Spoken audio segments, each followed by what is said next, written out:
अस्सलाम वालेकुम। कहानी को आखिर तक पूरा सुनिएगा और अगर आप चैनल पर नए हैं तो सब्सक्राइब ज़रूर कीजिएगा। जंग जाना हुआ तो सोचा माई हीर के दरबार पे भी जाना चाहिए। ज़्यादा दूर नहीं था, पैदल ही चल पड़ा।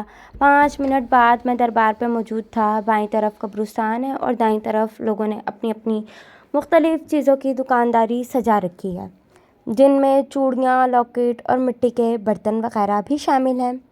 ज़्यादा रश नहीं था, चंद ही लोग थे। दुआ मांगकर बाहर निकला और वापस चल पड़ा।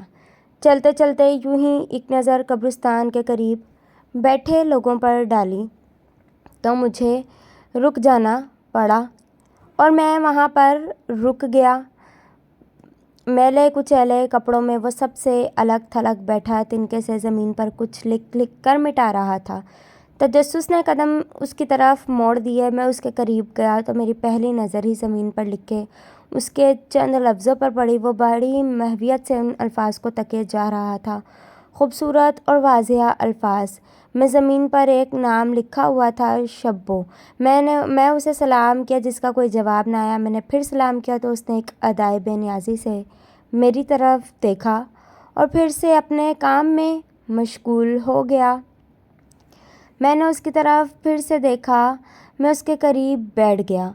मेरे अंदाज़े के मुताबिक उसकी उम्र 50-55 साल के करीब होगी। बाबा, मैंने बैठते ही उसे मुखातिब किया। जा, चला जा इधर से। उसने हाथ से इशारा किया। आ जाते हैं दिल जलाने, जाओ यहाँ से। बाबा, मैंने एक बार फिर प्यार से मुखातिब किया। खाना खाया है आपने? खाना, उनका लहजा सवालिया था। खाना? कौन पूछेगा खाने को? माँ के बाद कौन पूछता है खाना खाया कि नहीं? उनकी तो आंखें ही भर आई थीं। शायद उनको माँ की याद आ गई थी, जिससे उनकी आंखें भर आई थीं। और गुज़रा हुआ वक्त, चलो खाना खाते हैं, मैंने कहा तो चुपचाप मेरे साथ चल दिए। खाना खाने के बाद जब चाय पी चुके तो मैंने उनको सिगरेट पेश की, जो उन्होंने खामोशी से लेकर सुलगाई।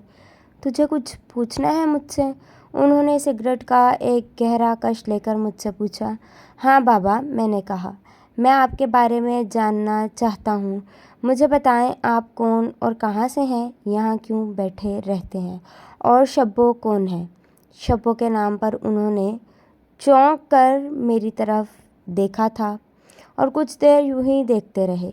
शायद सोच रहे थे कि शब्बो के बारे में उसको बताऊं कि ना बताऊं।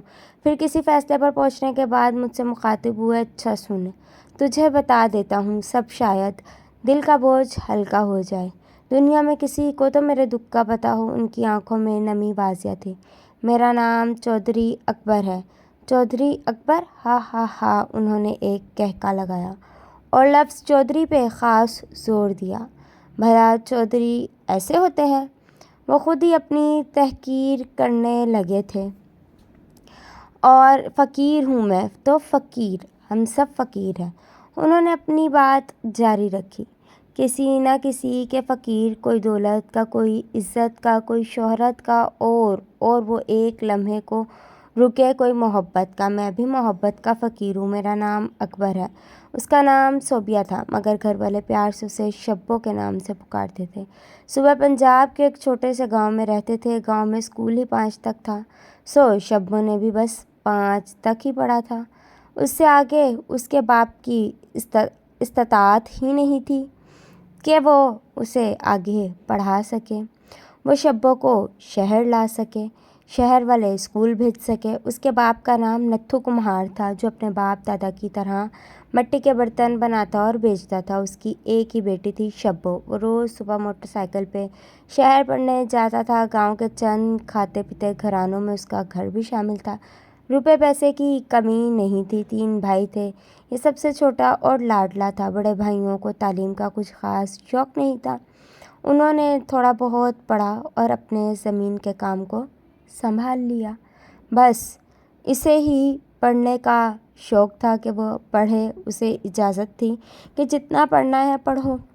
गाड़ी उनके घर थी, मगर वो मोटरसाइकिल पे यूनिवर्सिटी जाता था। उसे अपने वालिद और दूसरे भाइयों की तरह अपनी दौलत की बेजा नुमाइश का शौक़ भी नहीं था। उसका बाप और भाई अपने नाम के साथ चौधरी लगाते थे, मगर ये सिर्फ़ अपना नाम अकबर बताता था। लफ्ज़ चौधरी से उसे चिढ़ थी। एक शाम वो अपने घर की बैठक में अपने वालिद और भाइयों के साथ बैठा था। उसके वालिद और भाई ज़मीन के आमदन का हिसाब किताब कर रहे थे और वो बैठा बोर हो रहा था।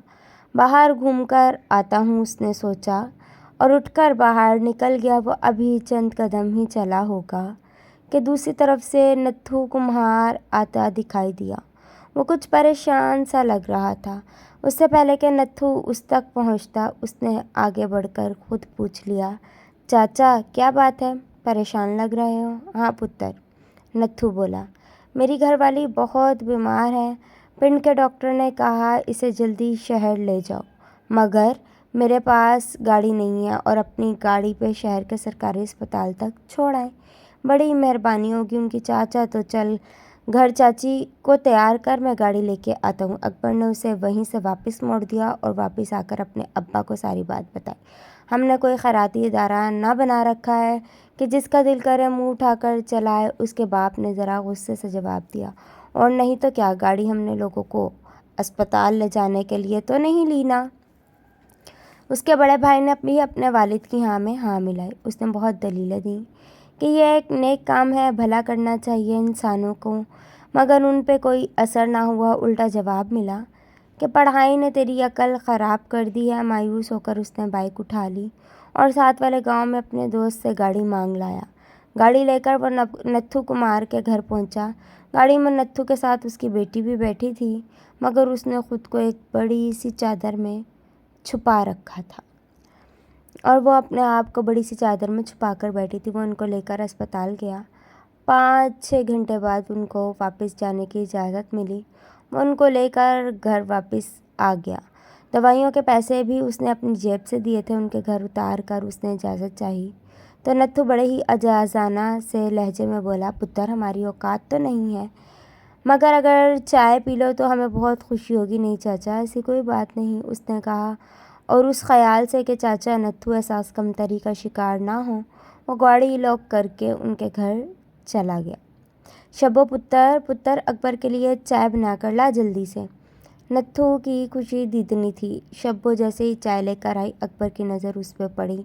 अब तक उसने खुद को बड़ी सी चादर में छुपाए रखा था, मगर घर में उसने सिर्फ दुपट्टा ले लिया था। अकबर को लगा था कि उसने आज तक जितने भी हसीन देखे थे वो मस्नूई थे। हकीकी हुस्न उसने आज पहली बार देखा था, नत्थू कुमार के घर में देखा था। खालिस, सादा और मासूम हुस्न का पेकर थी वो। किसी पे दिल हारने के भी कुछ मखसूस लम्हे होते हैं शायद, और वो वही लम्हा था जिसमें अकबर उस पे दिल हार गया था। वो 6 माह बेचैन फिरता रहा था। फिर उसने अपनी तायाजाद बहन के हाथों उस तक पैगाम पहुँचाया था कि मेरा जीना मरना अब तेरे हाथ में है। मैं तुझसे शादी करना चाहता हूँ, अगर मैं तुझे नापसंद हूँ। नहीं तो मेरा साथ तो मोबाइल का दौर नहीं था और ना शायद इससे इतनी मुश्किल ना होती। मोहब्बत कबूल कर ली गई थी अकबर की। शब्बों ने उससे कहा था कि सिर्फ उसी की है, बस अगर उसमें हिम्मत है तो वो उसे ब्याह कर ले जाए, वो उसका इंतज़ार करेगी। कुछ अर्सा यूं ही पैगाम रसानी के ज़रिए एक दूसरे से दिल के हालात बयान किए जाते रहे और फिर एक दिन मुलाकात का मुकर्रर हो गया। शब्बों की सहेली के घर उनकी पहली मुलाकात हुई। फिर 2-4 हुई, वादे हुए। एक सुबह गांव में खबर फैल गई कि शब्बो किसी के साथ घर से भाग गई है। अकबर के लिए ये बात नाकाबिले बर्दाश्त थी कि शब्बो किसी के साथ भाग गई, किसी के साथ उसने सोचा जीने मरने के वादे तो उसने मेरे साथ किए थे। फिर वह कैसे किसी के साथ भाग गई और किसी और के साथ भी वो नहीं। उसके दिल ने नफ़ी की, वो इतनी भोली भाली सी, इतनी चक्करबाज नहीं हो सकती, मुझसे वो धोखा नहीं कर सकती। मगर गई कहाँ और क्यों? सोच सोच कर अकबर का दिमाग फटा जा रहा था। गांव में यह बात चल रही थी कि वह अपनी रिश्तेदार औरत के साथ दूसरे शहर रिश्तेदारों के घर जा रही थी कि उसके शहर के बस अड्डे पे वो औरत उसे एक जगह बिठाकर गाड़ी का पता करने गई थी। वापस आई तो वो शब्बो वहाँ नहीं थी। शब्बो ने किसी को टाइम दे रखा होगा और वो वहाँ से उसके साथ भाग गई होगी। शब्बो को तैयार किया जा रहा था, कोई ख़ास मेहमान आने वाले थे। शायद 6 महीनों में ऐसा कई बार हो चुका था। उसे खाने पीने को दिया जाता था और किसी ने भी उसे چھوا تک نہیں تھا۔ بس کچھ دن بعد کچھ مہمان آتے تھے اور شبو کو تیار کر کے ان کے سامنے بٹھا دیا جاتا تھا۔ اسے کچھ بھی بولنے کی اجازت نہیں تھی، اس سے زیادہ اور کچھ نہیں۔ پھر ایک دن اس کی کوئی نیکی اس کے کام آ گئی تھی۔ اس کے گھر کے بوڑھے چوکیدار نے اسے خاموشی سے نکال کر اڈے تک پہنچا دیا اور صبح ہوتے ہی شبو اپنے گھر پہنچ چکی تھی۔ گاؤں میں ایک بار پھر سے شور مچا کے شبو واپس آ گئی ہے۔ شبو نے جو بتایا اسے لبے لباب تھا۔ یہ تھا کہ اس کے رشتہ دار عورت اس کو رشتہ داروں سے ملنے کے بہانے لے گئی اور اس نے شبو کو کسی کے ہاتھ بیچ دیا تھا، جہاں وہ 6 مہینے رہی، اور آج چوکیدار کو اس پر رحم آ گیا تو اس نے اسے وہاں سے نکال دیا۔ یہ بات سچ بھی تھی، مگر کسی نے بھی اس کی بات پہ یقین نہ کیا تھا۔ اس کی رشتہ دار عورت نے قسم کھا کر یقین دلایا کہ شبو جھوٹ بول رہی ہے۔ کھل کر تو کہنے کو فسانے مانگے۔ لوگوں کو تو ایک موضوع ہاتھ آ گیا، سو سب نے شبو کو بدنام کرنے میں اپنا اپنا حصہ ڈالا۔ کئی ایک نے تو اسے طوائف کا لقب بھی دے دیا تھا۔ گاؤں میں بس 3 لوگ تھے جن کو شبو کا یقین تھا، اس کے ماں باپ اور اکبر۔ میں شبو سے شادی کرنا چاہتا ہوں، اکبر کی بات نے گھر میں گویا دھماکہ کر دیا تھا۔ وہ شبو سے ملا تھا اور شبو نے اس سے کہا تھا کہ اکبر تو بھی مجھے نہیں۔ اکبر نے اس کی بات کاٹی تھی۔ اس کی بات کاٹ کر اکبر بولا کہ نہیں، میں ان لوگوں میں شامل نہیں ہوں، مجھے یقین ہے کہ تو پاک دامن ہے۔ شبو اس آوارہ سے شادی کرے گا تو؟ اس کے بھائی اور بھابھیوں نے نفرت اور حقارت سے کہا تھا۔ اس کے والد نے تو صاف کہا تھا، تو اگر 6 مہینے پہلے بھی کہتا تو بھی یہ ناممکن تھا، اور اب تو وہ 6 مہینے باہر گزار کر آئی ہے۔ پتہ نہیں کس کس کے ساتھ اس کے باپ نے معنی خیز لہجے میں بات ادھوری چھوڑ دی۔ اکبر کا دل تڑپ اٹھا۔ وہ اپنے باپ سے بدتمیزی نہیں کر سکتا تھا۔ وہ کہاں، ہم کہاں بھلا؟ نالی کی اینٹ بھی کبھی چوبارے میں لگ سکتی ہے؟ اس کے باپ نے کے لہجے میں واضح نفرت اور حقارت تھی۔ ابا، خدا کے لیے، اکبر نے تڑپ کر کہا، ایسی باتیں نہ کریں، وہ بھی انسان ہی ہے۔ مجھے اگر یہ پتہ ہوتا کہ پڑھائی تیرا دماغ خراب کر دے گی، تجھے اونچے نیچے کی پہچان ہی نہیں رہے گی، تو میں تجھے کبھی پڑھنے ہی نہیں دیتا۔ اس کے باپ نے اپنی چودراہٹ جتائی۔ اکبر کو حکم ملا تھا کہ اگر شبو سے شادی پہ قائم ہو تو گھر چھوڑ کر جا سکتے ہو، اور اس نے اپنی محبت کی بجائے گھر چھوڑنے کو ترجیح دی تھی۔ وہ وہاں سے سیدھا دوسرے شہر اپنے ماموں کے گھر چلا گیا۔ کچھ دن بعد وہ واپس آیا اور شبو کے باپ کے پاس گیا۔ شاید شبو کا باپ راضی ہو بھی جاتا، مگر اسے اکبر کے باپ کا پیغام مل گیا تھا کہ نالی کی اینٹ چوبارے میں لگانے کی کوشش مت کرنا، ورنہ انجام برا ہوگا۔ شبو کی شادی کر دی گئی تھی۔ اس کا شوہر نہ صرف عمر میں اس سے بڑا تھا، بلکہ پہلے سے شادی شدہ تھا۔ بیوی کو طلاق دے رکھی تھی۔ اکبر کے لیے دنیا میں کچھ بھی نہیں بچا تھا۔ وہ شہر شہر آوارہ گردی کرتا رہا اور آوارہ گردی میں مشغول رہا۔ نہ اسے کھانے کی فکر تھی، نہ رہنے کی۔ زندگی در بدر لیے پھرتی رہی۔ اسے کچھ دن سے وہ یہاں ہیر کے دربار پہ تھا۔ چودھری اکبر نام ہے میرا۔ اس نے بات ختم کی اور نظریں اٹھا کر میری طرف دیکھا۔ آنسو اور بے بسی کے سوا کچھ نہیں تھا ان آنکھوں میں۔ دل پہ چوٹ سی لگی۔ پتہ ہے وہ مجھ سے مخاطب ہوا۔ شبو نے جب کہا تھا کہ اکبر تجھے مجھ پہ یقین ہے کہ نہیں، تو میں نے اسے جواب دیا تھا کہ شبو، مجھے تیری پاک دامنی پہ اتنا یقین ہے کہ میرا ایمان ہے کہ تیرے دامن پہ فرشتے نماز پڑھ سکتے ہیں۔ اور وہ یہ بات سن کر بے حد روئی تھی۔ اس نے کہا تھا، اکبر، مجھے میری محبت کا صلہ مل گیا، میں سکون سے مر سکوں گی، اب مجھے اور کچھ نہیں چاہیے۔ پاگل تھی وہ دھیرے سے بولا تھا۔ محبت بھی کبھی بے یقین ہوتی ہے۔ وہ مسکرایا، اگر دل سے محبت ہو، محبت بھی کبھی داغدار ہو سکتی ہے بھلا۔